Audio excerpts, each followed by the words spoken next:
Hi, it's Tim from ChiroUp. We live in an era of big data, and that big data provides enlightenment and forecasts. Forecasts for things like the weather, or an election, or the stock market, or who's going to win a baseball game. But not only who's going to win the game, but what the likelihood of a pitcher throwing a curveball on a 3-2 count, and what the likelihood of the batter hitting it to the right side of the infield.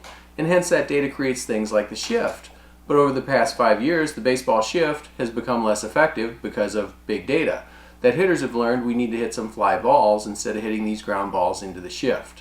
Well, what you and I do is really similar, that regardless of the sport that we're playing, there are incentives for knowing that data. Think of the World Series of Poker, that the players know that if they have a pair of jacks on their opening layout, that they're going to have an 80% chance of winning that hand versus somebody who might have a lower pair. And that sport, and I use that term loosely, wouldn't be exactly the same without those statistics. And our sport of chiropractic wouldn't be the same without statistics. The way that we know those numbers is by asking the right questions, that we can change our odds significantly by having the right question for that patient. So that question, if a patient comes in, let's say that they have trapezius pain and shoulder discomfort, different practitioners are going to have different odds of solving that problem. If we're a practitioner who adjusts C1 solely, then if that patient happens to have a C1 problem, we're going to have a great outcome. But if that patient has something that's not involving C1, then our outcome isn't as good. And the bad news about that situation is that those odds are dependent upon what walks in the door. That if somebody who has that problem walks in, we're going to solve it. But if it's somebody with a different problem, it's totally out of our hands. Now if we adjust full spine, our odds go up 24-fold. And now we have a lot more options of problems that we're going to solve. But there are a lot of problems that you and I know that live outside the spine. So we need to play a bigger 20-question game. That the art of differential diagnosis, I've got a whole bunch of cards here. And these cards, this art of differential diagnosis, takes into account this card game. The way that it works is, first of all, we're going to say, which deck of cards are we going to use? Is this a problem, this patient who has neck and upper arm pain? Well, we know it's probably not their elbow or foot or ankle or hip or knee. It's not their lumbar or thoracic spine. It's probably their neck or shoulder. And now each of those cards opens up a new deck. If it's a cervical spine, maybe it's a joint problem or a disc or a facet, or the shoulder, it's a joint problem or a muscle or a tendon. And so as we ask questions and we go through our orthopedic exam, we start to whittle away more cards, and we find out that this problem is probably a muscle or a tendon problem. It's not something bony or other. There's no nerve or ligament involvement, and maybe we'll throw a joint in there as well. Maybe they have a cervical joint dysfunction as well.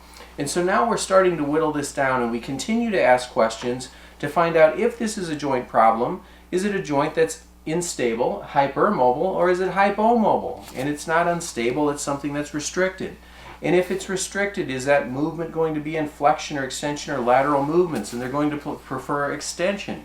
And if this is a muscle or tendon problem, is it acute or chronic? And it's chronic. In that case, it's probably degenerated as opposed to inflamed. And so now we start to really whittle these things down to know that we have a restricted joint in the cervical spine that's going to respond to extension, and we have a degenerated tendon in the shoulder. And then the biggest question that we need to ask is, what are the real reasons that this patient has this problem in the first place? What are the underlying functional deficits? And it's not foot hyperpronation, it's not their hip in this case. We look to things like scapular dyskinesis or maybe upper cross syndrome.